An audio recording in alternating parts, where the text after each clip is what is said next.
इस धरती पे मेरे इस जीवन का कोई कारण होगा।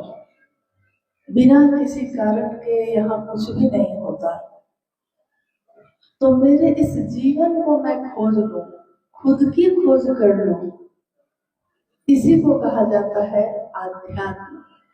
आत्मा को जानने का विज्ञान, खुद को जानने का विज्ञान। अक्सर लोग धर्म और अध्यात्म की बात करते हैं।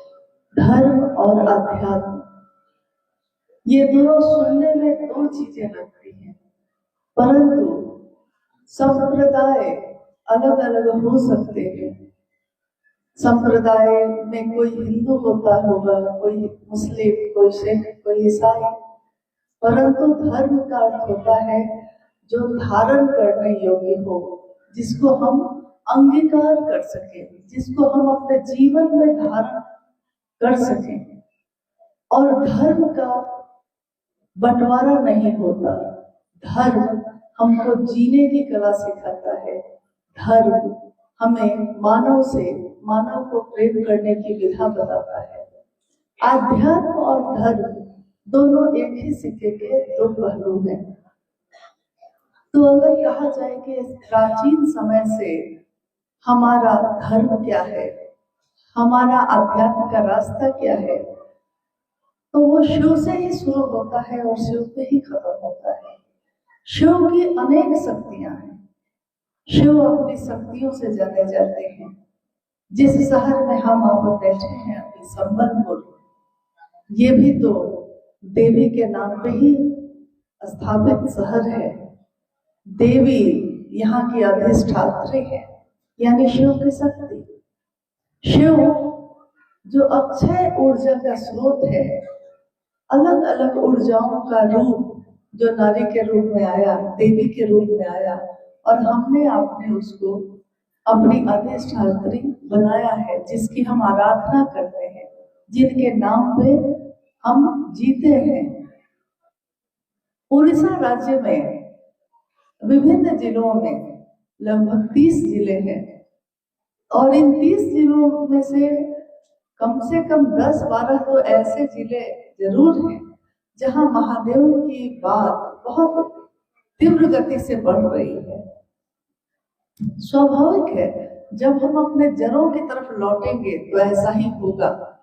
इसीलिए साहब श्री ने कहा कि जगत के लोगों के सामने आज एक ही विकल्प है। एक विकल्प का अर्थ होता है एक ही चीज अब बची है, अब बांटने को कुछ नहीं बचा। भगवान शिव ने इंसान पैदा किया, भगवान शिव की इच्छा से ये सृष्टि बनी, भगवान शिव की इच्छा से कितनी रचनाएं हुई, जल में, थल में, नभ में, यानी पानी में, धरती पे और आकाश में, कितनी रचना है। अगर हम सोचे कि हम बहुत ज्ञानी हैं, तो आइए जरा इस पे बात करते हैं। अगर कहा जाए, किसी भी विद्वान से विद्वान आदमी से पूछा जाए कि बताइए कि जल में, पानी में कितने तरह के जीव रहते हैं, तो कुछ ही बता पाएगा। सारे जीव जंतुओं को कोई नहीं जान सकता। जब हम कहते हैं धरती पे रहने वाले कितने जीव जंतु हैं, कितनी रचना है शिव की, तो हम कुछ रचना को जानते हैं। अगर यहाँ पे हाथी मिलता है तो कहीं और पे गैंडा मिलता है, कहीं पे मोर और खरगोश मिलते हैं तो कहीं पे चीता भी मिलता है, परंतु सारे जीव जंतु एक ही जगह पे देखने को मिलेंगे ऐसा नहीं होगा। यानी हम धरती की रचनाओं को भी सब का सब नहीं जानते। आकाश में अगर हम कहें कि सिर्फ चिड़ियों की प्रजाति बता दीजिए कितनी है, कोई विद्वान से विद्वान आदमी हर चिड़िया के बारे में नहीं जानता, क्योंकि यहाँ जो चिड़िया है उसकी अलग प्रजाति है, साइबेरिया में जो पंछी है उसकी अलग प्रजाति है। तो जब हम अपनी आंखों से जिन चीजों को देखते हैं उसके बारे में पूरा का पूरा नहीं जानते, तो सूक्ष्म सूक्ष्म शिव को पूरा का पूरा कैसे जानेंगे। आज इस बैठक का उद्देश्य भी यही है। हालांकि आप थोड़ा कष्ट में आ गए हैं, परंतु हम लोग सब कोई विभिन्न जगहों से विपरीत परिस्थिति में आकर यहाँ बैठे हैं आज। क्योंकि सुबह मुझको पता चला कि बहुत सारी ट्रेन लेट हो गई, कुछ ट्रेन कैंसिल हो गई। घटनाएं कह के नहीं आती, कभी भी आ सकती हैं, परंतु विपरीत स्थिति में भी अपना रास्ता तय करने वाले को ही दुनिया जानती है। क्योंकि अनुकूल है धारा, अनुकूल है अगर पानी का प्रवाह, और तब आपने नाव चला लिया तो कोई बड़ी बात नहीं है। परंतु प्रतिकूल है धारा, कुछ भी आपके अनुकूल नहीं हो रहा, तब भी आपने नाव को घेर लिया, नाव को चला लिया है, उस पार पहुंचा दिया किसी को, तो नाविक की कुशलता उसी से मानी जाती है। कुशल नाविक कौन है? जिसमें ये ताकत हो, जिसमें ये गुण हो कि वो प्रतिकूल स्थिति में भी अपनी नाव को चला लेगा। तो हमारे जीवन में हर दिन इस तरह की बात आती है। तो हम सोचते कुछ और है, होता कुछ और है। हम चाहते कुछ और है, होता कुछ और है। हम सारी व्यवस्था करके सोचते हैं कि अब कुछ भी गलत नहीं होगा, लेकिन अगले ही दिन कुछ ना कुछ गलत हो जाता है। यानी हमारा सोचा हुआ कुछ भी नहीं होता। इसलिए आइए, जब हमारा सोचा हुआ कुछ ना हो, तो आइए हम लोग सब महादेव के सोचे हुए काम में अपनी सोच को मिलाएं। महादेव का काम क्या है? ये शिव गुरु की चर्चा आज वैसा ही नहीं, भारत के लगभग सभी राज्यों में तीव्र गति से लोग कर रहे हैं। शिव की चर्चा क्या है? शिव को गुरु मानने की ये परंपरा कब से चल रही है? हम शिव कैसे से कम हो सकते हैं, कैसे हो सकते हैं, और क्या करना होगा हमको इसके लिए? हम जो करेंगे उसका परिणाम क्या होगा? इस विषय पे हम लोग बात करते हैं। अनजाने आरंभ से, न जाने कब से, जब से देश का इतिहास है, विश्व का, भारत का इतिहास है, इतिहास बताता है। क्योंकि अभी थोड़ी देर पहले हम लोगों ने इस पे बात की कि ये संबलपुर शहर भी देवी के नाम पे स्थित है। लेकिन सोचिए, देवी के मंदिर की स्थापना कब हुई है? आज हुई है। स्थापना तो 833 ईसा पूर्व पहले हुई है। सोचिए कितना प्राचीन मंदिर है। उस समय किसने बनाया होगा? ये किसके लिए बनाया होगा? क्या जिसने बनाया होगा वो आज भी पूजा कर रहा है उसमें? नहीं, क्योंकि जिसके मन में ये भाव उमरा, जिसने उस देवी से अपना संपर्क किया, उसने उस मंदिर की स्थापना की। परंतु आने वाले इतने वर्षों के बाद भी आज भी हम उस देवी से मिलते हैं, हम उनका दर्शन करने जाते हैं। इस कालखंड में शिव के शिष्य साहब हरिकानंद जी ने शिव के गुरु स्वरूप से जुड़ने का आवाहन किया। क्या महादेव पहले नहीं थे? तो महादेव तो पहले थे, हजारों साल से महादेव हैं, लेकिन मेरे और आपके ना हुए। हजारों साल से जब से शिव है, सृष्टि से पहले से शिव है, तभी ना शिव की इच्छा से ये सृष्टि बनी। जो पहले से है उसने इच्छा की और ये दुनिया बनी। तो जिसकी इच्छा में इतना बल है कि वो इच्छा करता है और सृष्टि सृष्ट हो जाती है, उस महादेव के बल का, उस ऊर्जा का आकलन हम और आप नहीं कर सकते। जब हम नर लोक, नारी, नाग लोक और आकाश लोक की गणना नहीं कर सकते, तो हम उस सबको बनाने वाले की गणना कैसे कर सकते हैं? महादेव गुरु कैसे होते हैं? महादेव गुरु का काम कैसे करते हैं? तो गुरु की 3 श्रेणियां मानी गई हैं। गुरु, सदगुरु, जगत गुरु। गुरु, सदगुरु, जगत गुरु। जैसे अगर हमारा बच्चा स्कूल में पढ़ने जाता है, तो स्कूल है, स्कूल की भी 3 श्रेणियां बनाई गई हैं। एक है प्राथमिक विद्यालय, एक है माध्यमिक विद्यालय, एक है उच्च विद्यालय। यानी शुरुआत जहां से करते हैं हम, कुछ दूरी तक प्राथमिक है, तो अगर आध्यात्म की धरती पे हम देखें, आध्यात्म के गुरु के रूप में देखें, तो उसमें शरीरधारी गुरु है, परंतु गुरु की श्रेणी प्राथमिक विद्यालय जैसी ही है।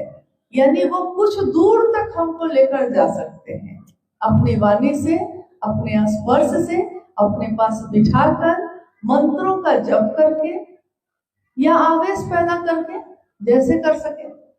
सदगुरु श्रेणी के जो होते हैं वो अब हो गए उससे ऊपर के, यानी उनको इन चीजों की जरूरत नहीं पड़ेगी कि हमको शिव का आवेश पैदा करने के लिए उनको हम मेरे पास बैठाना होगा या अपने वाणी से या छूकर, मस्तक को छूकर शिव का आवेश पैदा करना होगा। ऐसा नहीं होगा, जरूरत नहीं है, क्योंकि वो इन सब से थोड़ा ऊपर के गुरु है सदगुरु।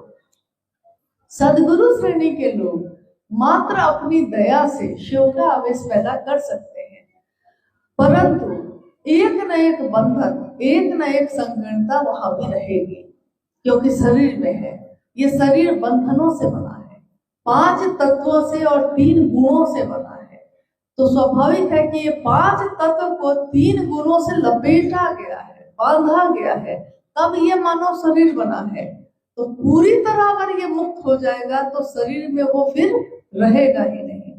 तो सदगुरु श्रेणी के भी जो गुरु होते हैं वो अपने शिष्यों को मात्र दया से शिव का आवेश पैदा कर सकते हैं, परंतु एक न एक चीज पसंद नापसंद रहेगी, एक न एक नियम या बंधन रहेंगे।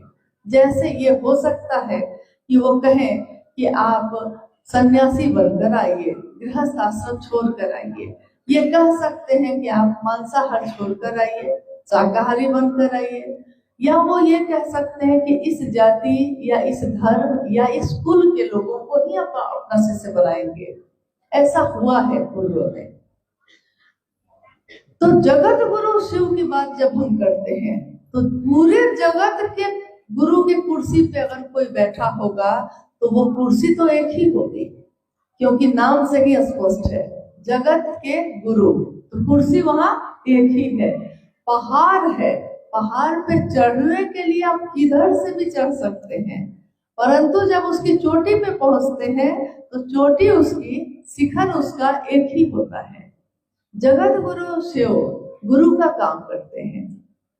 तो क्या ये पहले से था? हाँ, ये पहले से था। हमारे शास्त्रों ने ये लिखा है कि गुरु, तीनों लोकों के गुरु कौन है? तुम त्रिभुवन गुरु वेद बखाना। आप नर नाग और मृत्य तीनों लोगों के जो आप गुरु हैं, तीनों लोकों के गुरु हैं, इसका बखान हो रहा है। संभवे गुरुवे नमः। आप शंभु गुरु के रूप में हैं, इसलिए आपको हम नमन करते हैं। ये भी पहले से होता आया है। जगत गुरु शिव जब हम अपने दुनिया में आते हैं तो लोग कहते हैं हमसे कि हम महादेव को गुरु क्यों बनाएं? महादेव को गुरु बनाने की पात्रता मेरी नहीं है, तो हम किसी शरीरधारी गुरु को ही क्यों नहीं बनाएं? हम महादेव को गुरु क्यों बनाएं?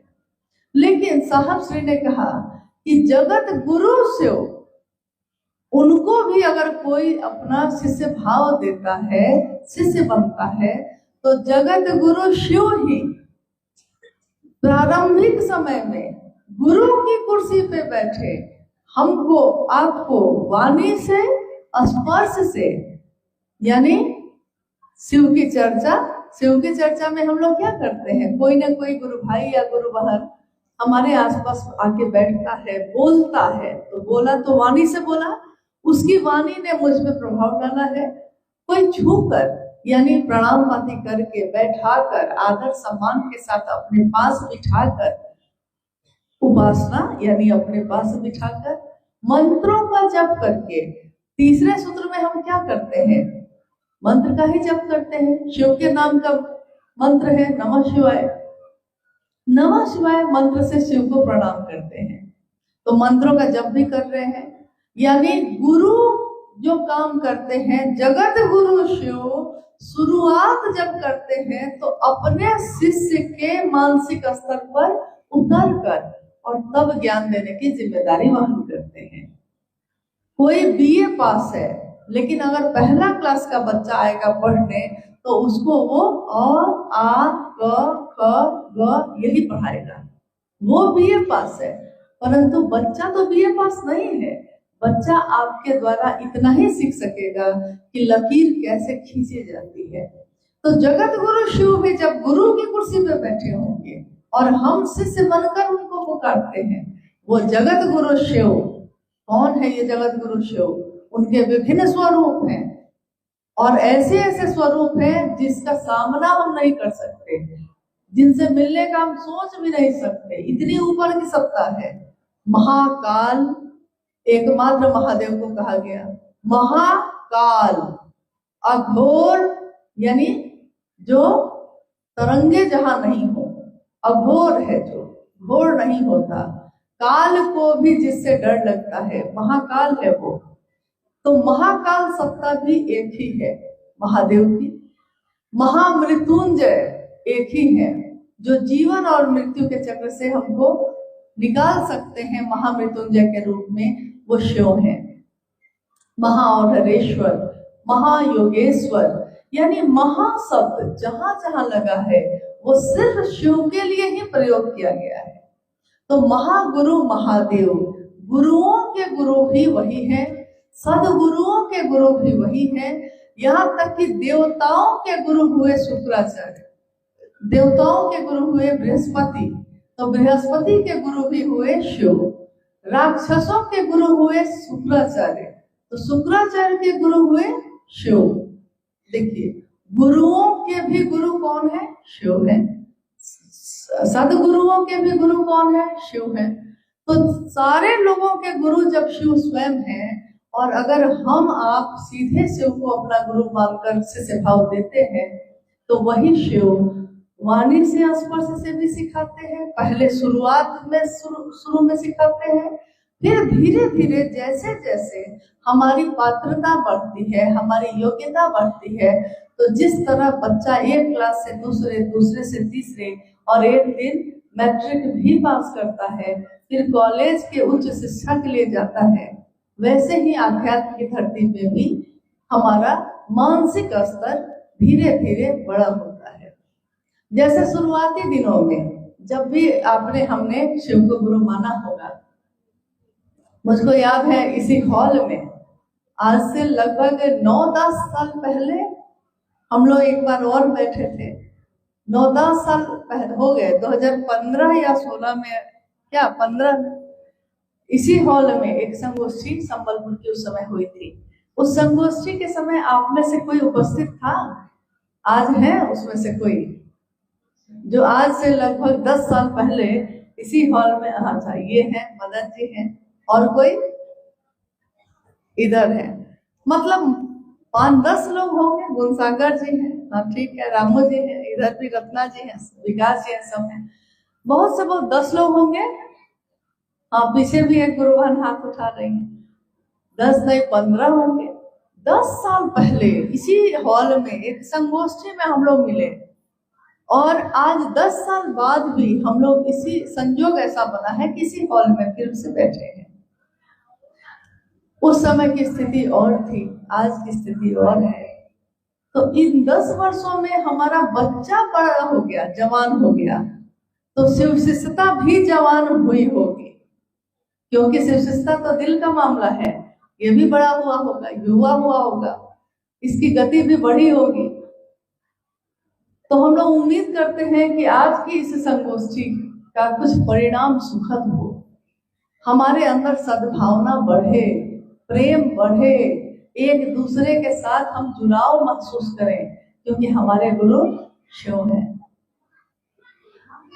तो वही जगत गुरु शिव सदगुरु की कुर्सी पे आप बैठे हैं।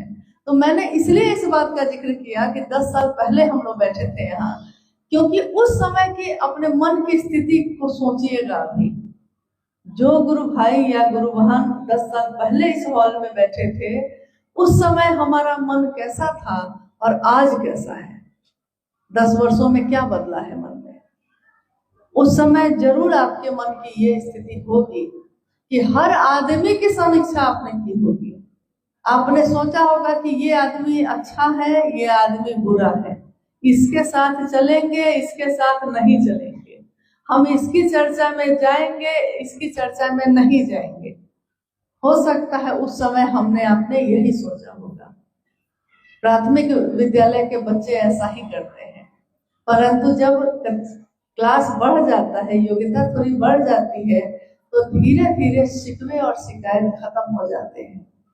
लगता है कि किससे शिकायत, कौन यहाँ पर आया है। जब महादेव मेरे हैं तो दुनिया के सारे लोग तो मेरे हैं, और अगर मेरा परिवार है तो उस परिवार में तो हर आदमी अलग अलग है, अलग अलग विचार का है, सब एक जैसे कैसे होंगे। तो हम उनके साथ जीना सीख लेते हैं। चलिए, मेरा भाई ऐसा ही है, मेरी बहन ऐसी ही है, हम कैसे हैं, क्या हमने कभी ये सोचा है? एक गुरु ने अपने शिष्य को, जब वो छुट्टी में घर जाने लगा, गुरुकुल में पढ़ाई होती थी पहले, तो गुरु के शिष्य जब घर जाने लगे छुट्टी में, तो सभी शिष्यों ने बारी बारी से गुरु से कुछ न कुछ आशीर्वाद मांगा। एक शिष्य जो उनके पास आया, उसने कहा कि गुरु जी, मैं चाहता हूं कि मुझको ऐसी क्षमता दीजिए, ऐसी शक्ति मिले मुझको कि मैं जानना चाहूं कि सामने वाले आदमी के मन में क्या है, तो मैं जान जाऊं। कहानी है ये कि गुरु ने एक शीशा दिया उसको और कहा, आईना दिया और कहा कि इस आईने में तुम ये देख सकते हो कि तुम क्या सोचते हो, क्या तुम्हारा मनोभाव है, तुम्हारा मन अच्छा है कि बुरा है, देख सकते हो। आईना लेकर वो चल दिया और चलते चलते उसने आईना को घुमाया पहले गुरु जी की तरफ ही। देखिए मन कैसा है, अपने गुरु की तरफ ही घुमाया, देखा कि गुरु के मन में भी थोड़ी सी खोट है, तो अब चला, समझ गया कि अच्छा ये ताकत मुझको मिल गई। रास्ते भर उसने कितने लोगों के चेहरे की तरफ आईना घुमाया कि सबके बारे में मैं जान लूं। घर गया, जितने दिन घर रहा तब भी यही काम करता रहा कि हमको सबके बारे में जानना है, कौन अच्छा है कौन बुरा। फिर घर से छुट्टी के बाद लौटा तो उसने कहा, गुरुजी आ गया मैं। गुरु ने पूछा कि जाते जाते तुमने एक आईना लिया था मुझसे, उसका प्रयोग किया, जान पाए, कुछ ज्ञान हुआ? शिष्य ने कहा कि जी गुरुजी, सबसे पहले तो आपके मन में मैंने देखा कि आपके मन में भी खोट था थोड़ा सा, फिर रास्ते भर देखा, फिर घर के भी सारे लोगों को देखा। गुरु ने पूछा अपने शिष्य से कि अपनी तरफ देखा था? तो नहीं। गुरु ने कहा कि जब मैंने तुमको ये दिया था आईना, उसी समय ये कहा था कि पहले तुम जान सकते हो तुम्हारे मन में क्या है, लेकिन तुमने इसका प्रयोग खुद के जानने के लिए नहीं किया। दुनिया के सारे लोगों को तुम जान ही गए तो क्या हुआ, तुम खुद को जान सके? और मैंने तो ये ताकत दी थी कि तुम खुद को जानो, खुद को जानोगे तो भगवान को जानोगे, भगवान को जान लोगे तो दुनिया में कुछ भी गलत नहीं लगेगा, क्योंकि तब लगेगा इसमें भी उनकी कुछ मर्जी होगी, कुछ सोचा होगा महादेव ने, तभी तो ऐसा हुआ है। तो यही हमारी आपकी हालत भी होती है। बरसों बीत गए महादेव महादेव करते हुए, शिव चर्चाओं की धूम है, महादेव से दया मांगते हैं कि शिष्य बने। इसके लिए हम महादेव से दया किस लिए मांगते हैं कि मैं शिव का शिष्य बनूं, मैं बनूं। मैं अपने गुरु शिव से रोज ये कहती हूँ, हे शिव आप मेरे गुरु हैं, मैं आपका शिष्य हूँ, मुझे शिष्य पे दया कर दीजिए। रोज जो कहते हैं मुझे शिष्य पर दया करिए, तो बनना क्या है, पहले खुद शिव का शिष्य बनना है, और तब खुद शिव का शिष्य बनकर दूसरों को शिव का शिष्य बनने के लिए प्रेरित करना है। खुद बनेंगे तभी ना दूसरे को प्रेरित करेंगे, दूसरे को प्रेरित करेंगे तो खुद बनेंगे, ये भी मामला है। तो क्या हम दूसरों को शिव के लिए प्रेरित करते हैं या खुद के लिए प्रेरित करते हैं? अगर हम कहें कि मुझसे पूछे बिना आप कुछ न करिएगा, तो ये तो हम खुद से न प्रेरित कर दिए, अपनी तरफ प्रेरित किए। लेकिन शिव के शिष्य ने तो ये कहा कि दूसरों को शिव के लिए प्रेरित करना, शिव की तरफ चलाना। तो हम ये क्या कर बैठे? करने चले थे कुछ और, करने लगे कुछ और। तो पहले सूत्र से ही हमको ध्यान देना होगा कि ये जो तीनों सूत्र मिला है, ये सबसे पहले मेरे लिए ही मिला है, तो दुनिया के लिए फिर मेरा काम है। लेकिन जब मैं ही शिव का शिष्य न बन पाऊं तो मैं दुनिया को क्या दूंगा? जब मेरे ही हाथों में दिया है, जलता नहीं है, तो हम किसी के घर में रोशनी लेकर कैसे जाएंगे? अंधेरा लाने के लिए कहीं कोई टॉर्च नहीं बनता है। किसी दुकान में आपने देखा है कि टॉर्च मिलता हो अंधेरा लाने वाला? कहीं नहीं। रोशनी लाने वाला टॉर्च बनता है, मोमबत्ती बनती है, दिया बनता है, माचिस बनाए जाते हैं जलाने के लिए, आग पैदा करने के लिए, रोशनी पैदा करने के लिए। किसी भी जगह आपने नहीं सुना होगा कभी भी कि अंधेरा लाने के लिए कुछ करना पड़ता है, क्योंकि अंधेरा तो है ही, शाश्वत है, रहेगा ही। रोशनी लाई जाती है, रोशनी का इंतजाम किया जाता है। मेरे आपके मन में अंधेरा है, इसीलिए शिव के ज्ञान की रोशनी को लाना पड़ता है। और रोशनी को लाना पड़ता है, ज्ञान को सीखना पड़ता है। इंसान को तो ज्ञान को सीखना ही पड़ता है, जानवर को जरूरत नहीं, क्योंकि जानवर में ये पात्रता नहीं है कि वो जीव से शिव बन सकता है, परंतु इंसान में ये पात्रता है, वो जीव से शिव बन सकता है। एक बिया में ये संभावना है कि वो बरगद का बहुत बड़ा पेड़ बन सकता है अगर उसको धरती में लगा दिया जाए। तो मेरा आपका मन भी महादेव से जुड़कर महादेव जैसा हो सकता है।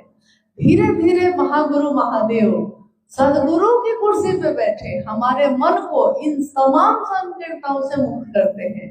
धीरे धीरे सारे बंधन छूटते चले जाते हैं और हमारा मन मात्र शिव के लिए चलना सीखने लगता है।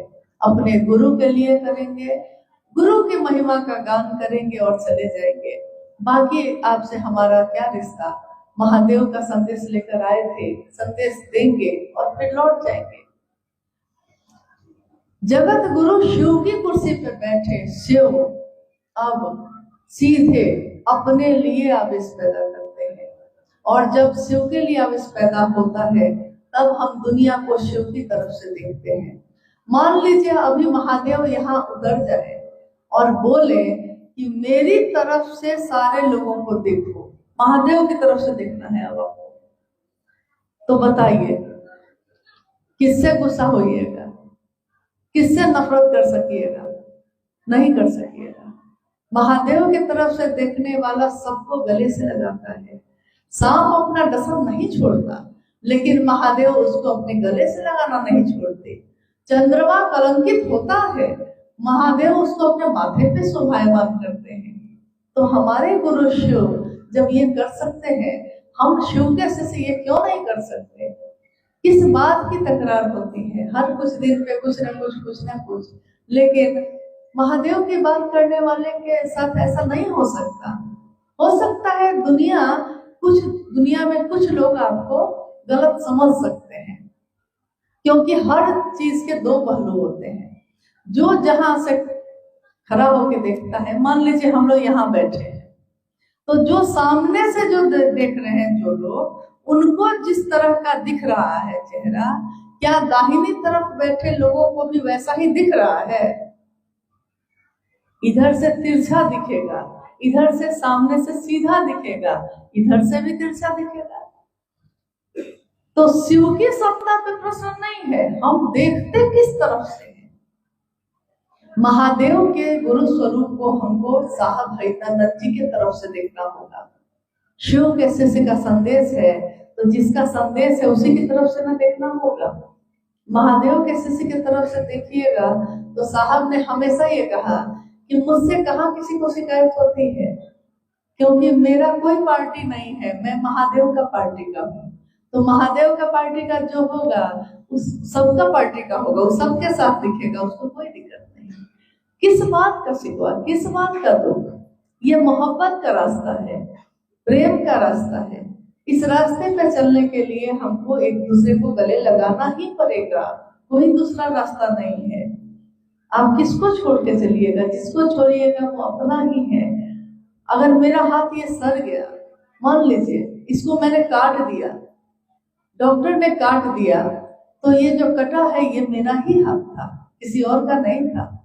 शिव शिष्यों का परिवार आज बढ़ता जा रहा है, लेकिन इस शिव रिश्ता में प्रेम और मोहब्बत की सुगंध हो, शिव की सुगंध हो, यही हमारे साहब और दीदी माँ ने चाहा था। आप में से मुझको लगता है बहुत ऐसे लोग होंगे जो साहब से सशरीर मिले होंगे। आज इस हॉल में जितने लोग उपस्थित हैं उसमें से कितने लोग जब शरीर में रहे हैं साहब तो मिले हैं? आप कितने लोग मिले हैं?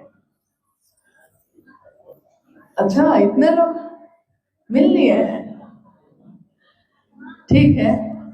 और कितने लोग शरीर में नहीं मिले, शरीर में नहीं मिल सके जो, ठीक, बहुत कम लोग हैं।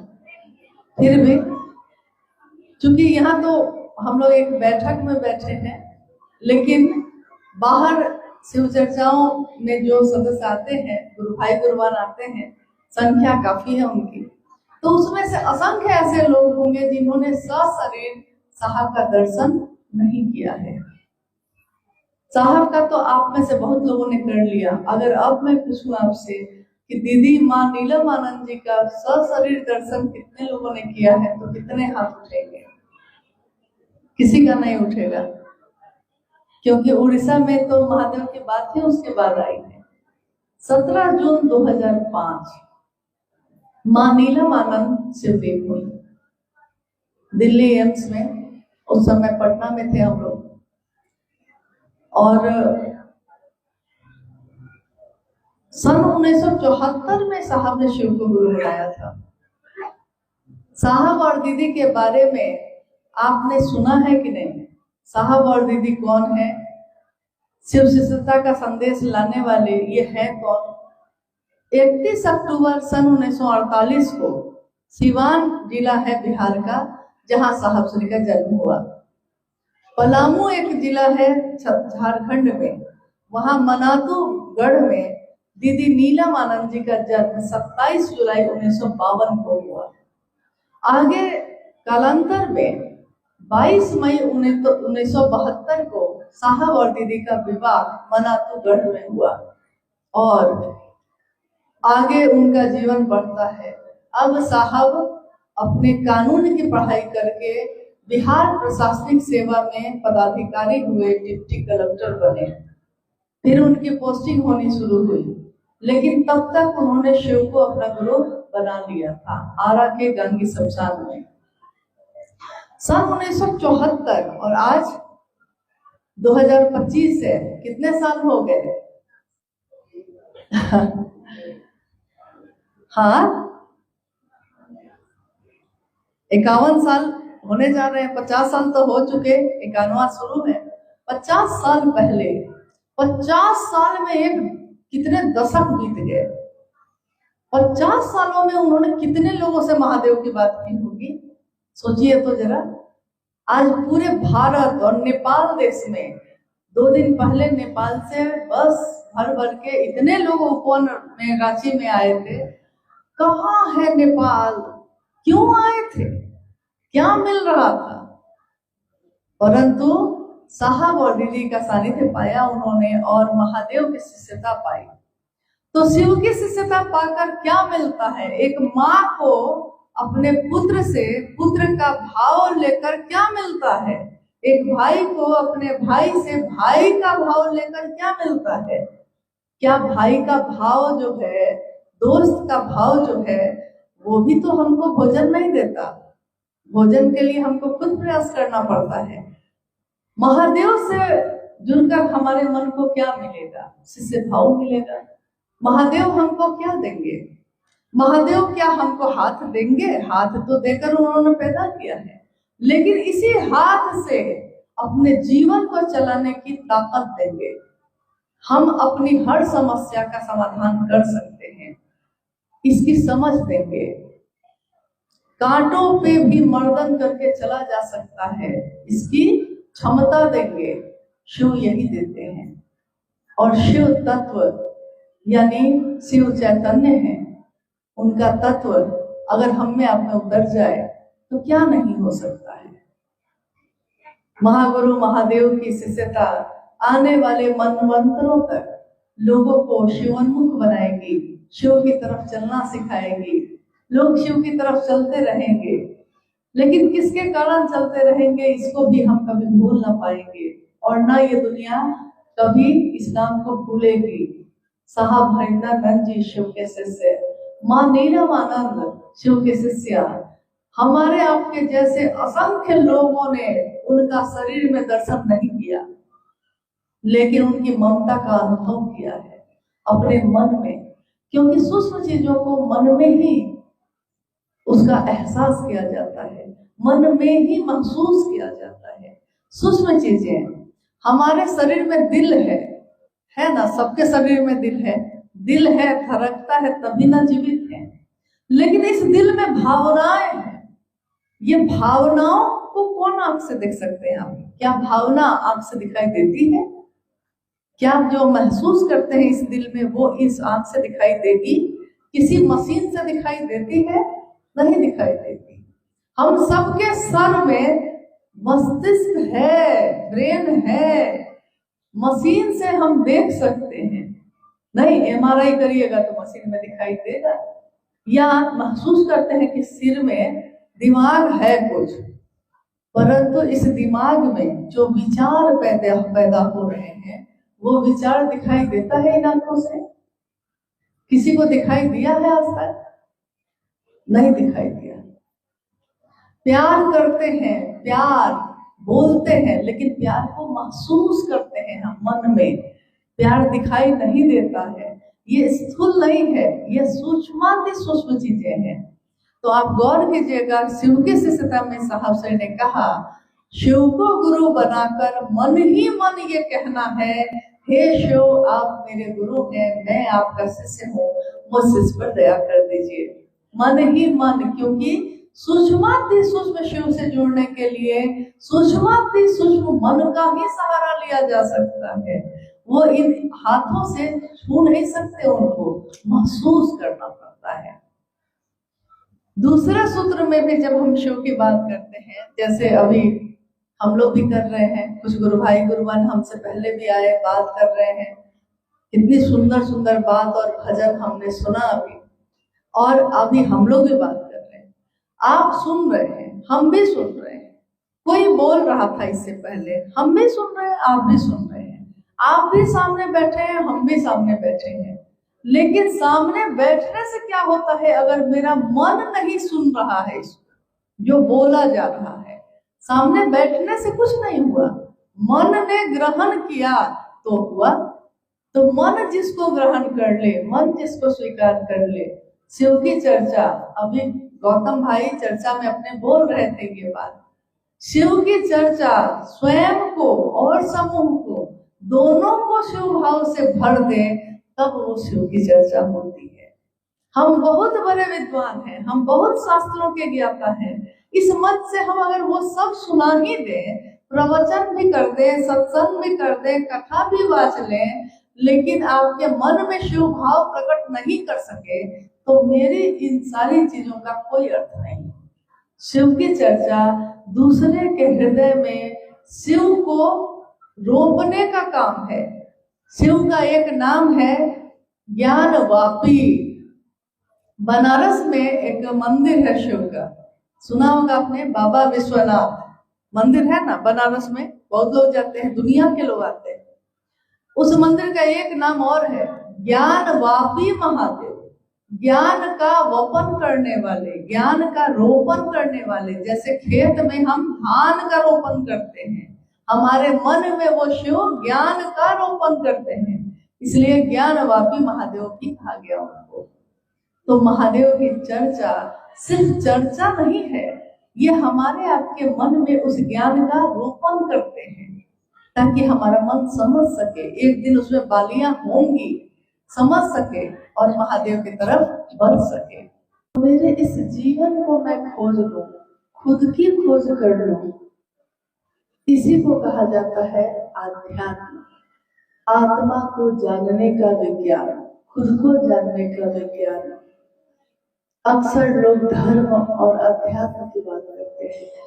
धर्म और अध्यात्म ये दोनों सुनने में दो चीजें लगती हैं, परंतु संप्रदाय अलग अलग हो सकते हैं।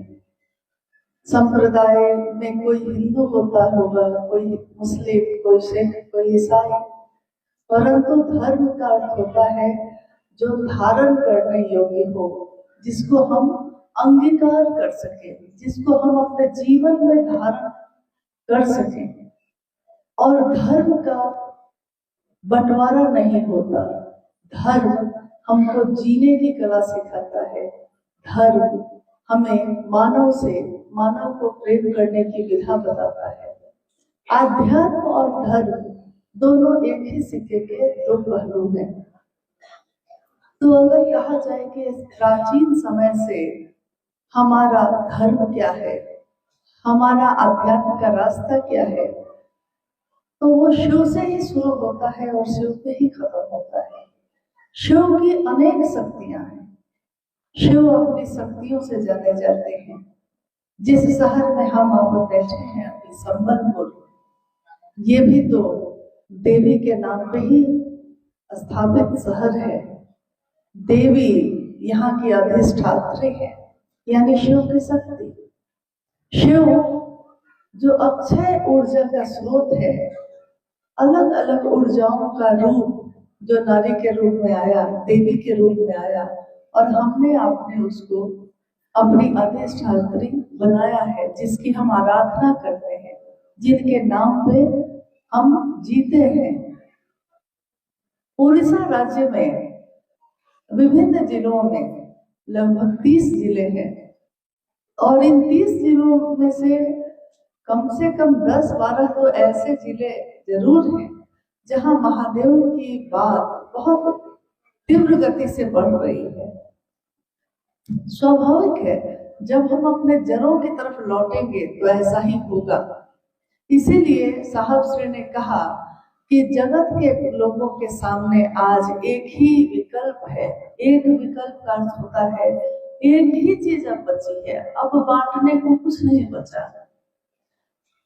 भगवान शिव ने इंसान पैदा किया, भगवान शिव की इच्छा से ये सृष्टि बनी, भगवान शिव की इच्छा से कितनी रचनाएं हुई, जल में, थल में, नभ में, यानी पानी में, धरती पे और आकाश में कितनी रचना है। अगर हम सोचे कि हम बहुत ज्ञानी हैं तो आइए जरा इस पे बात करते हैं। अगर कहा जाए, किसी भी विद्वान से विद्वान आदमी से पूछा जाए कि बताइए कि जल में, पानी में कितने तरह के जीव रहते हैं, तो कुछ ही बता पाएगा। सारे जीव जंतुओं को कोई नहीं जान सकता। जब हम कहते हैं धरती पे रहने वाले कितने जीव जंतु हैं, कितनी रचना है शिव की, तो हम कुछ रचना को जानते हैं। अगर यहाँ पे हाथी मिलता है तो कहीं और पे गैंडा मिलता है, कहीं पे मोर और खरगोश मिलते हैं तो कहीं पे चीता भी मिलता है, परंतु सारे जीव जंतु एक ही जगह पे देखने को मिलेंगे ऐसा नहीं होगा। यानी हम धरती की रचनाओं को भी सब का सब नहीं जानते। आकाश में अगर हम कहें कि सिर्फ चिड़ियों की प्रजाति बता दीजिए कितनी है, कोई विद्वान से विद्वान आदमी हर चिड़िया के बारे में नहीं जानता, क्योंकि यहाँ जो चिड़िया है उसकी अलग प्रजाति है, साइबेरिया में जो पंछी है उसकी अलग प्रजाति है। तो जब हम अपनी आंखों से जिन चीजों को देखते हैं उसके बारे में पूरा का पूरा नहीं जानते, तो सूक्ष्म सूक्ष्म शिव को पूरा का पूरा कैसे जानेंगे। आज इस बैठक का उद्देश्य भी यही है। हालांकि आप थोड़ा कष्ट में आ गए हैं, परंतु हम लोग सब कोई विभिन्न जगहों से विपरीत परिस्थिति में आकर यहाँ बैठे हैं आज। क्योंकि सुबह मुझको पता चला कि बहुत सारी ट्रेन लेट हो गई, कुछ ट्रेन कैंसिल हो गई। घटनाएं कह के नहीं आती, कभी भी आ सकती हैं, परंतु विपरीत स्थिति में भी अपना रास्ता तय करने वाले को ही दुनिया जानती है। क्योंकि अनुकूल है धारा, अनुकूल है अगर पानी का प्रवाह, और तब आपने नाव चला लिया तो कोई बड़ी बात नहीं है। परंतु प्रतिकूल है धारा, कुछ भी आपके अनुकूल नहीं हो रहा, तब भी आपने नाव को घेर लिया, नाव को चला लिया है, उस पार पहुंचा दिया किसी को, तो नाविक की कुशलता उसी से मानी जाती है। कुशल नाविक कौन है?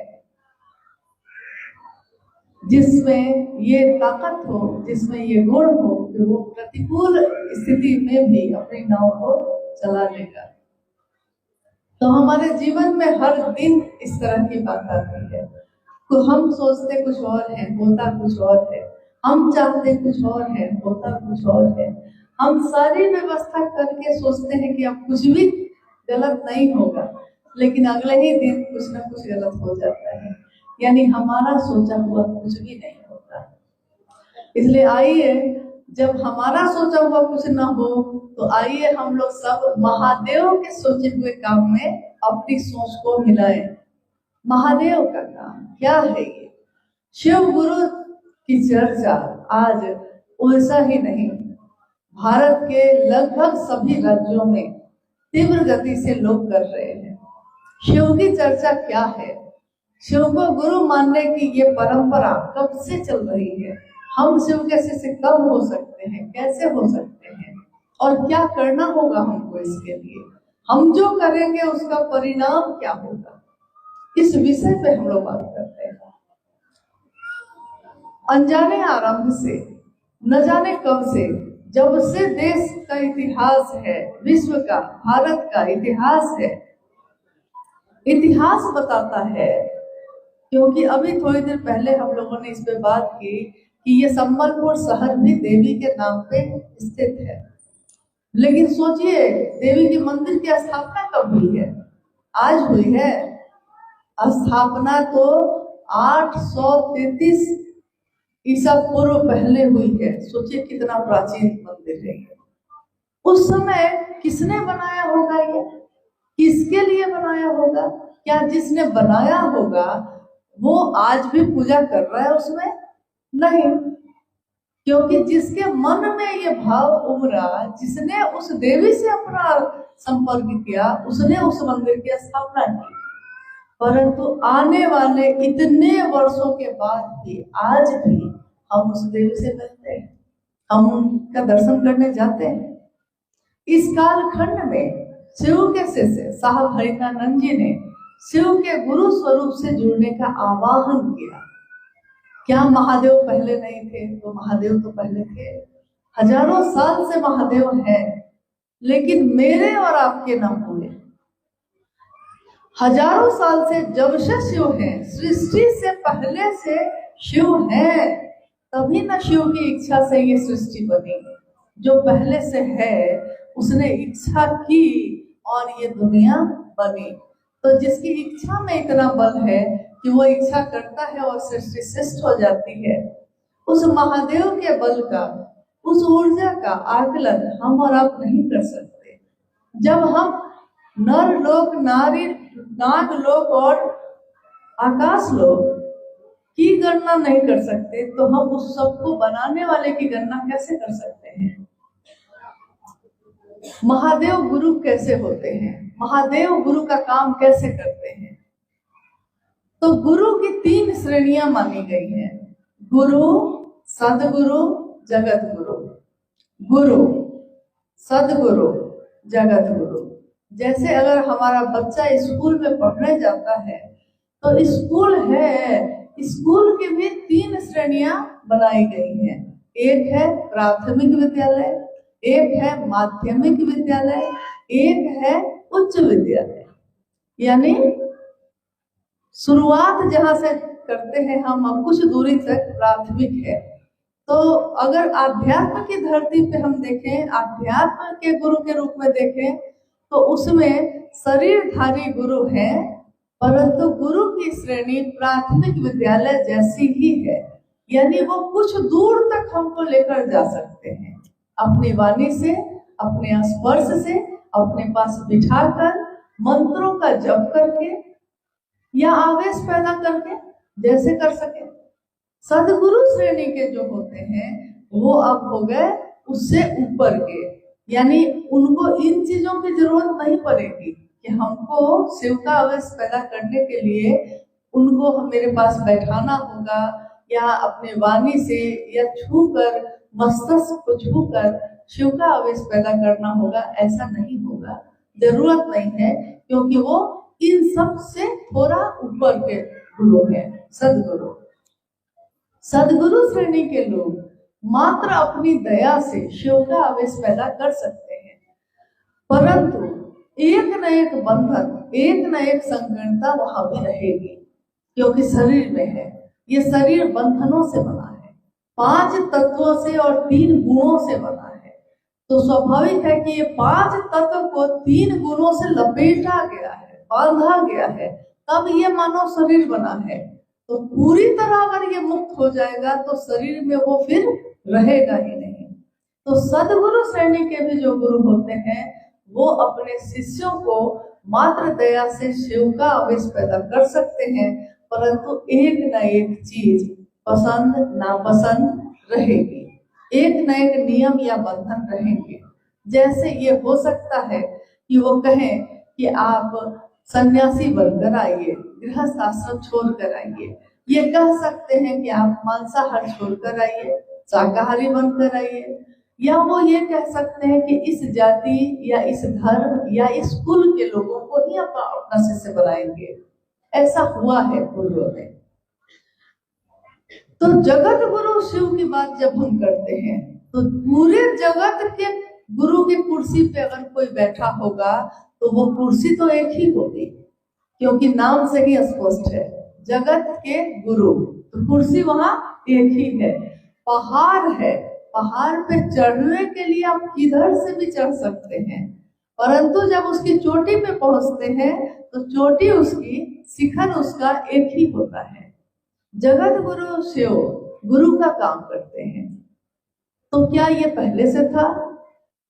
हाँ, ये पहले से था। हमारे शास्त्रों ने ये लिखा है कि गुरु, तीनों लोकों के गुरु कौन है? तुम त्रिभुवन गुरु वेद बखाना। आप नर नाग और मृत्य तीनों लोगों के जो आप गुरु हैं, तीनों लोकों के गुरु हैं, इसका बखान हो रहा है। संभवे गुरुवे नमः। आप शंभु गुरु के रूप में हैं, इसलिए आपको हम नमन करते हैं। ये भी पहले से होता आया है। जगत गुरु शिव, जब हम अपने दुनिया में आते हैं तो लोग कहते हैं हमसे कि हम महादेव को गुरु क्यों बनाएं? महादेव को गुरु बनाने की पात्रता मेरी नहीं है, तो हम किसी शरीरधारी गुरु को ही क्यों नहीं बनाएं? हम महादेव को गुरु क्यों बनाएं? लेकिन साहब श्री ने कहा कि जगत गुरु शिव, उनको भी अगर कोई अपना शिष्य भाव देता है, शिष्य बनता है, तो जगत गुरु शिव ही प्रारंभिक समय में गुरु की कुर्सी पे बैठे हमको, आपको वाणी से, स्पर्श से, यानी शिव की चर्चा में हम लोग क्या करते हैं? कोई ना कोई गुरु भाई या गुरु बहन हमारे आसपास आके बैठता है, बोलता है, तो बोला तो वाणी से बोला, उसकी वाणी ने मुझ पे प्रभाव डाला है। कोई छूकर यानी प्रणाम पाती करके, बैठाकर, आदर सम्मान के साथ अपने पास बिठाकर, उपासना यानी अपने पास बिठाकर मंत्रों का जप करके। तीसरे सूत्र में हम क्या करते हैं? मंत्र का ही जप करते हैं। शिव के नाम का मंत्र है नमः शिवाय। नमः शिवाय मंत्र से शिव को प्रणाम करते हैं। तो मंत्रों का जप भी कर रहे हैं। यानी गुरु जो काम करते हैं, जगत गुरु शिव शुरुआत जब करते हैं तो अपने शिष्य के मानसिक स्तर पर उतर कर और तब ज्ञान देने की जिम्मेदारी वहन करते हैं। कोई बीए पास है, लेकिन अगर पहला क्लास का बच्चा आएगा पढ़ने तो उसको वो अ आ क ख ग यही पढ़ाएगा। वो बीए पास है, परंतु बच्चा तो बीए पास नहीं है। बच्चा आपके द्वारा इतना ही सीख सकेगा कि लकीर कैसे खींची जाती है।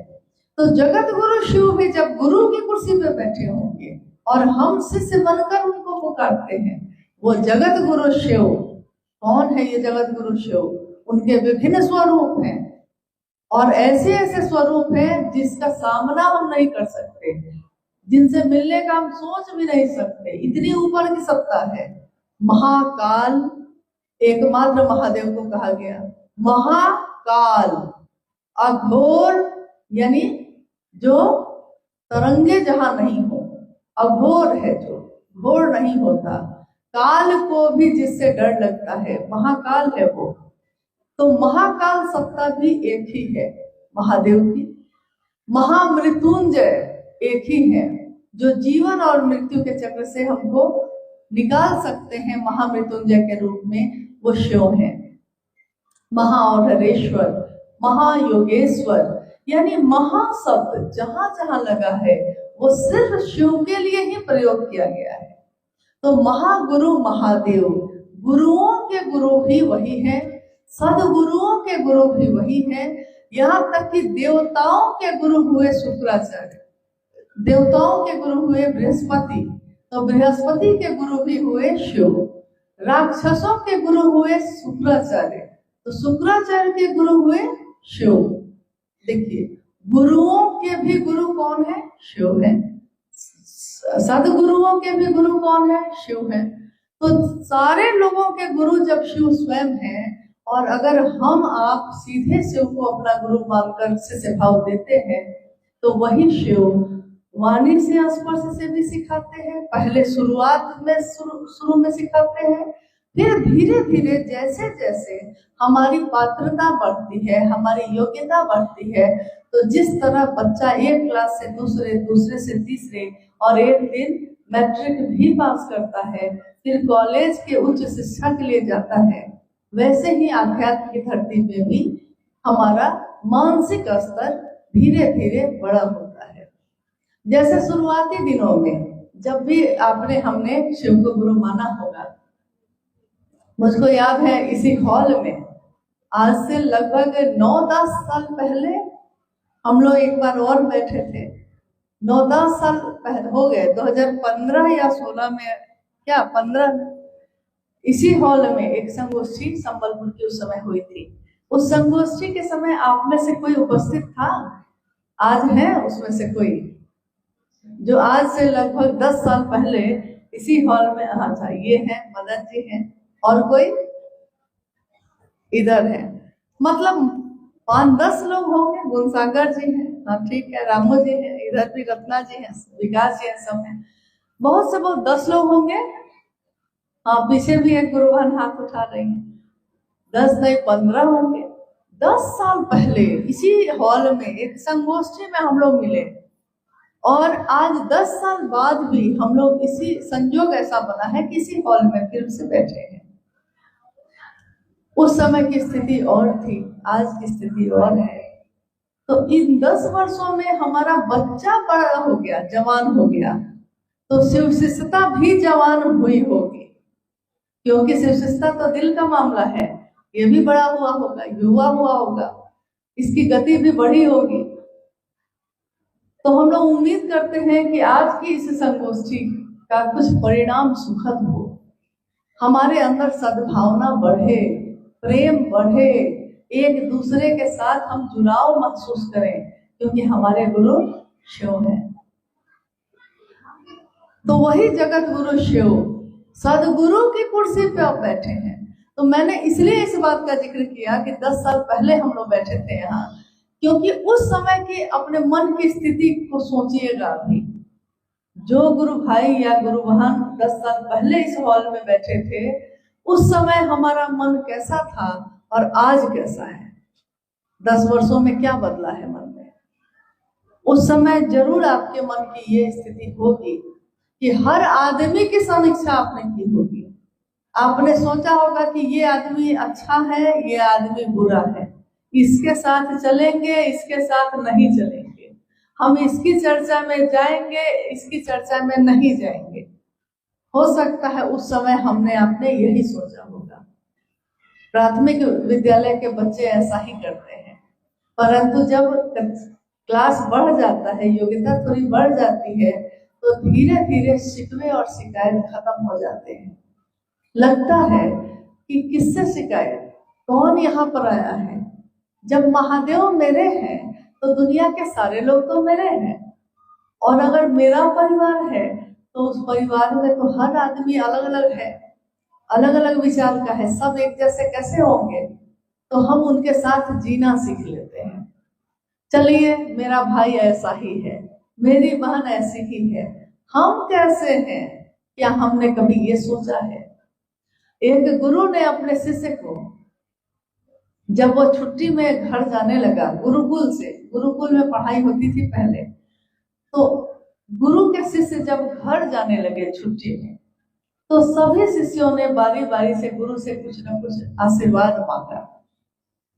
एक शिष्य जो उनके पास आया, उसने कहा कि गुरु जी, मैं चाहता हूं कि मुझको ऐसी क्षमता दीजिए, ऐसी शक्ति मिले मुझको कि मैं जानना चाहूं कि सामने वाले आदमी के मन में क्या है, तो मैं जान जाऊं।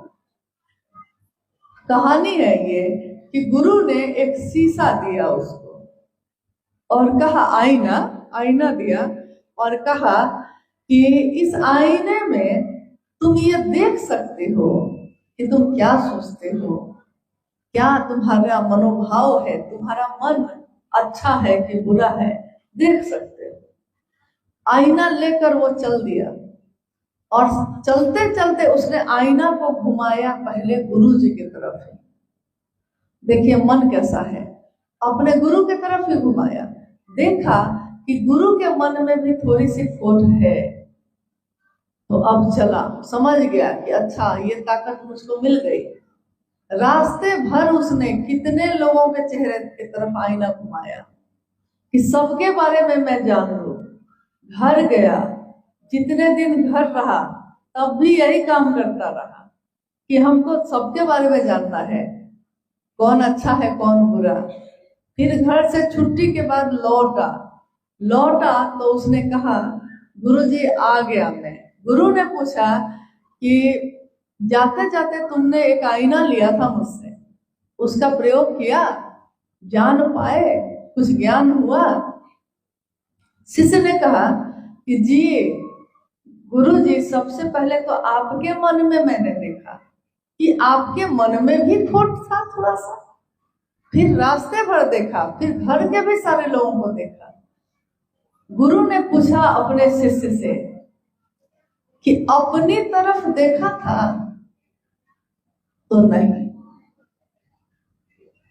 गुरु ने कहा कि जब मैंने तुमको ये दिया था आईना, उसी समय ये कहा था कि पहले तुम जान सकते हो तुम्हारे मन में क्या है, लेकिन तुमने इसका प्रयोग खुद के जानने के लिए नहीं किया। दुनिया के सारे लोगों को तुम जान ही गए तो क्या हुआ, तुम खुद को जान सके। और मैंने तो ये ताकत दी थी कि तुम खुद को जानो, खुद को जानोगे तो भगवान को जानोगे, भगवान को जान लोगे तो दुनिया में कुछ भी गलत नहीं लगेगा, क्योंकि तब लगेगा इसमें भी उनकी कुछ मर्जी होगी, तो सोचा होगा महादेव ने, तभी तो ऐसा हुआ है। तो यही हमारी आपकी हालत भी होती है। बरसों बीत गए महादेव महादेव करते हुए, शिव चर्चाओं की धूम है, महादेव से दया मांगते हैं कि शिष्य बने। इसके लिए हम महादेव से दया किस लिए मांगते हैं कि मैं शिव का शिष्य बनूं, मैं बनूं। मैं अपने गुरु शिव से रोज ये कहती हूँ, हे शिव आप मेरे गुरु हैं, मैं आपका शिष्य हूँ, मुझे शिष्य पे दया कर दीजिए। रोज जो कहते हैं मुझे शिष्य पर दया करिए, तो बनना क्या है, पहले खुद शिव का शिष्य बनना है, और तब खुद शिव का शिष्य बनकर दूसरों को शिव का शिष्य बनने के लिए प्रेरित करना है। खुद बनेंगे तभी ना दूसरे को प्रेरित करेंगे, दूसरे को प्रेरित करेंगे तो खुद बनेंगे, ये भी मामला है। तो क्या हम दूसरों को शिव के लिए प्रेरित करते हैं या खुद के लिए प्रेरित करते हैं? अगर हम कहें कि मुझसे पूछे बिना आप कुछ न करिएगा, तो ये तो हम खुद से न प्रेरित कर दिए, अपनी तरफ प्रेरित किए। लेकिन शिव के शिष्य ने तो ये कहा कि दूसरों को शिव के लिए प्रेरित करना, शिव की तरफ चलाना। तो हम ये क्या कर बैठे? करने चले थे कुछ और, करने लगे कुछ और। तो पहले सूत्र से ही हमको ध्यान देना होगा कि ये जो तीनों सूत्र मिला है, ये सबसे पहले मेरे लिए ही मिला है, तो दुनिया के लिए फिर मेरा काम है। लेकिन जब मैं ही शिव का शिष्य न बन पाऊं तो मैं दुनिया को क्या दूंगा? जब मेरे ही हाथों में दिया है, जलता नहीं है, तो हम किसी के घर में रोशनी लेकर कैसे जाएंगे? अंधेरा लाने के लिए कहीं कोई टॉर्च नहीं बनता है। किसी दुकान में आपने देखा है कि टॉर्च मिलता हो अंधेरा लाने वाला? कहीं नहीं, रोशनी लाने वाला टॉर्च बनता है, मोमबत्ती बनती है, दिया बनता है, माचिस बनाए जाते हैं जलाने के लिए, आग पैदा करने के लिए, रोशनी पैदा करने के लिए। किसी भी जगह आपने नहीं सुना होगा कभी भी कि अंधेरा लाने के लिए कुछ करना पड़ता है, क्योंकि अंधेरा तो है ही, शाश्वत है, रहेगा ही। रोशनी लाई जाती है, रोशनी का इंतजाम किया जाता है। मेरे आपके मन में अंधेरा है, इसीलिए शिव के ज्ञान की रोशनी को लाना पड़ता है, और रोशनी को लाना पड़ता है, ज्ञान को सीखना पड़ता है। इंसान को तो ज्ञान को सीखना ही पड़ता है, जानवर को जरूरत नहीं, क्योंकि जानवर में ये पात्रता नहीं है कि वो जीव से शिव बन सकता है, परंतु इंसान में ये पात्रता है, वो जीव से शिव बन सकता है। एक बिया में ये संभावना है कि वो बरगद का बहुत बड़ा पेड़ बन सकता है अगर उसको धरती में लगा दिया जाए। तो मेरा आपका मन भी महादेव से जुड़कर महादेव जैसा हो सकता है। धीरे धीरे महागुरु महादेव सदगुरु की कुर्सी पे बैठे हमारे मन को इन तमाम संकीर्णताओं से मुक्त करते हैं। धीरे धीरे सारे बंधन छूटते चले जाते हैं और हमारा मन मात्र शिव के लिए चलना सीखने लगता है। अपने गुरु के लिए करेंगे, गुरु की महिमा का गान करेंगे और चले जाएंगे। बाकी आपसे हमारा क्या रिश्ता? महादेव का संदेश लेकर आए थे, संदेश देंगे और फिर लौट जाएंगे।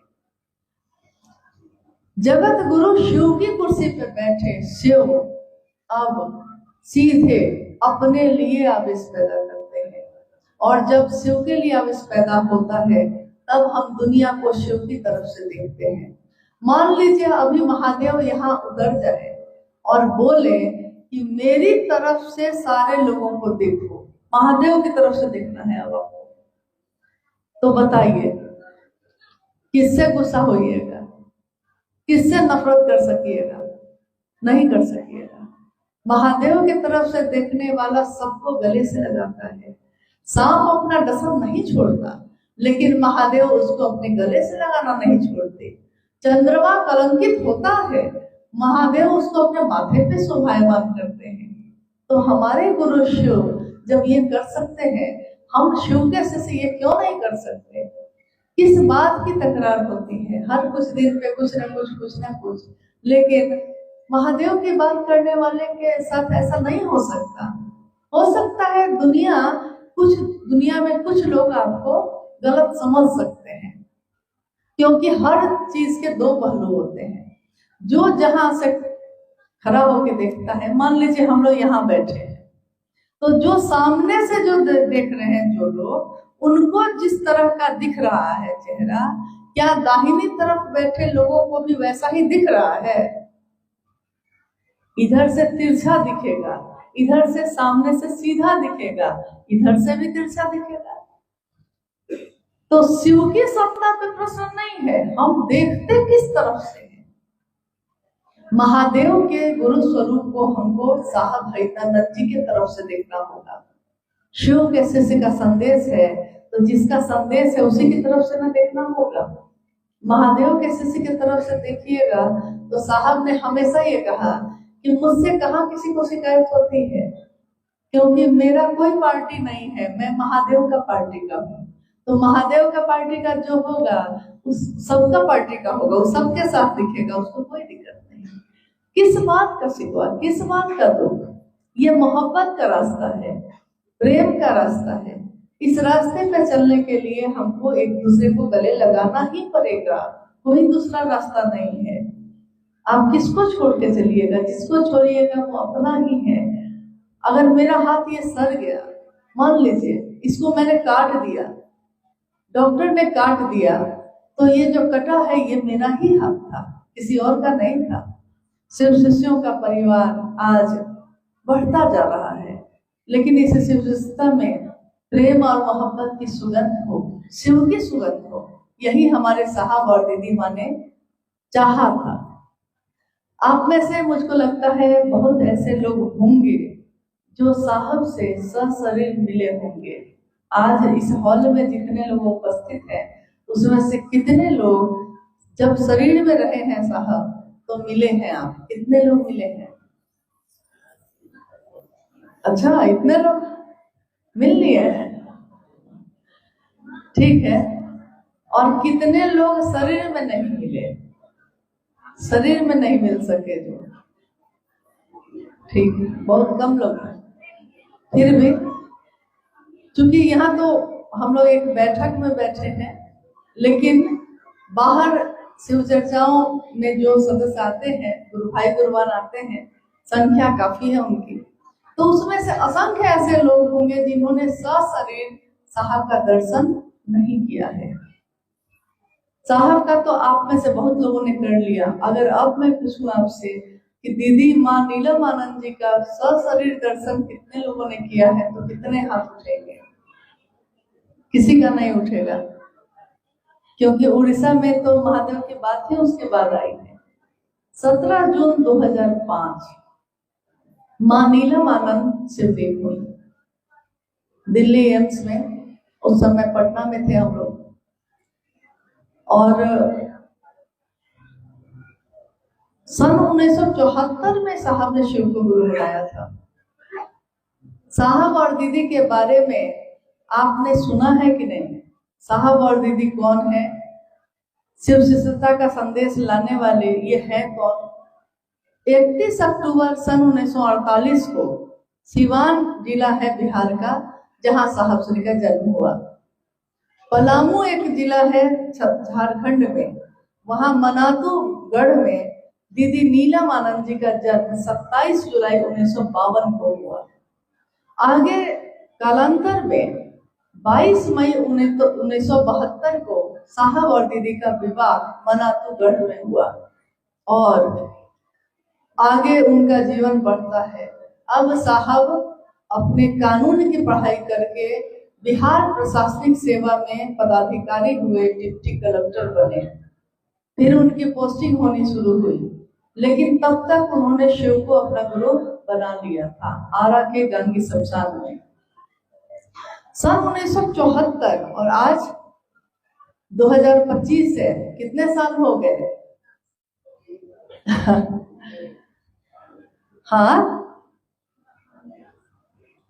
51 साल होने जा रहे हैं। 50 साल तो हो चुके, 51वां शुरू है। 50 साल पहले, 50 साल में एक कितने दशक बीत गए। 50 सालों में उन्होंने कितने लोगों से महादेव की बात की होगी, सोचिए तो जरा। आज पूरे भारत और नेपाल देश में 2 दिन पहले नेपाल से बस भर भर के इतने लोग उपवन में रांची में आए थे। कहाँ है नेपाल?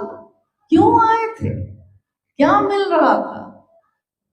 परंतु साहब और दीदी का सानिध्य पाया उन्होंने और महादेव की शिष्यता पाई। तो शिव की शिष्यता पाकर क्या मिलता है? एक माँ को अपने पुत्र से पुत्र का भाव लेकर क्या मिलता है? एक भाई को अपने भाई से भाई का भाव लेकर क्या मिलता है? क्या भाई का भाव जो है, दोस्त का भाव जो है, वो भी तो हमको भोजन नहीं देता, भोजन के लिए हमको खुद प्रयास करना पड़ता है। महादेव से जुड़कर हमारे मन को क्या मिलेगा? शिष्य भाव मिलेगा। महादेव हमको क्या देंगे?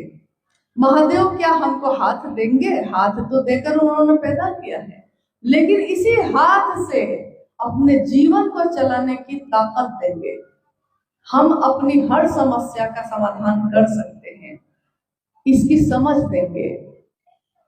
कांटों पे भी मर्दन करके चला जा सकता है, इसकी क्षमता देंगे। शिव यही देते हैं। और शिव तत्व यानी शिव चैतन्य है, उनका तत्व अगर हम में आप में उतर जाए तो क्या नहीं हो सकता है।